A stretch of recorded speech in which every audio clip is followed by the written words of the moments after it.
Miss হবে না আপনার পছন্দের টিভি শো। দেখুন জি5 অ্যাপে একদম ফ্রি। দেবরাজ ইন্দ্র, সাতি আর সোহাকে ক্ষমা করে দিন।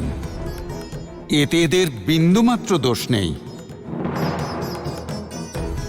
এরা তো যজ্ঞে প্রদান করা বস্তু, আর তার আহুতি ধূম্র রূপে সকল দেবতার কাছে পৌঁছে দেওয়ার কাজ করে।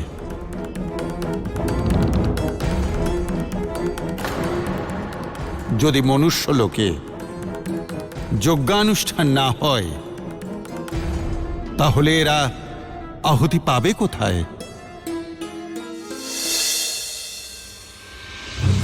আহুতি লাভ করার জন্য অন্য পথ খুঁজতে হবে। পথ? আর কোনো দ্বিতীয় পথ নেই গুরুদেব।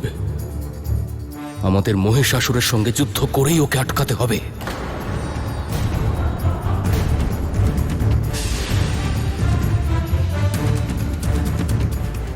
এ সম্ভব নয় দেবরাজ। অসুর আর দেবতাদের মধ্যে যদি যুদ্ধ হয়, তাহলে অসুরদের জয় সুনিশ্চিত।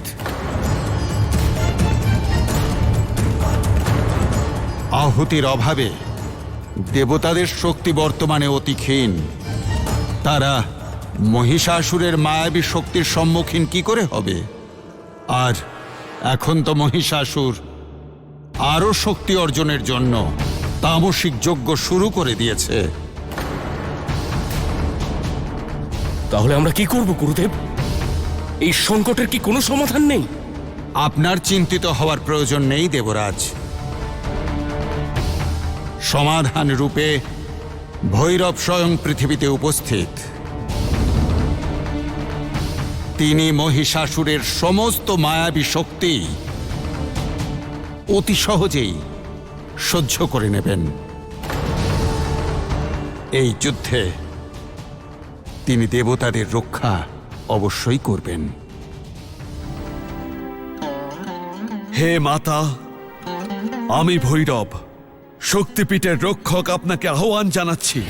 প্রকট হন, নিজের বিধ্বংসী রূপ ধারণ করুন। এই শক্তিপীঠকে তো আমি সুরক্ষিত করেছি মাতা, কিন্তু অসুরদের দুষ্কর্মের কারণে এই সংসারে আপনার ভক্তিভাব নষ্ট হচ্ছে। প্রকট হন দেবী, আর এই অসুরদের বধ করে নিজের মহিমা পুনঃস্থাপন করুন।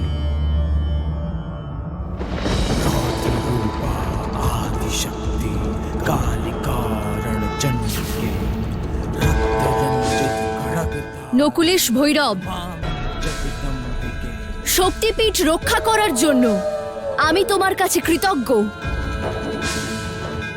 অসুরদের বধ নিশ্চিত, কিন্তু মনে রেখো, মহিষাসুরকে বিনাশ করার জন্য আমারই রূপে কোনো দৈব নারীর প্রয়োজন আছে, যার কাছে সমস্ত দেবতাদের শক্তি সমাহিত আছে, আর সমস্ত দেবতাদের অস্ত্র তার কাছে আছে।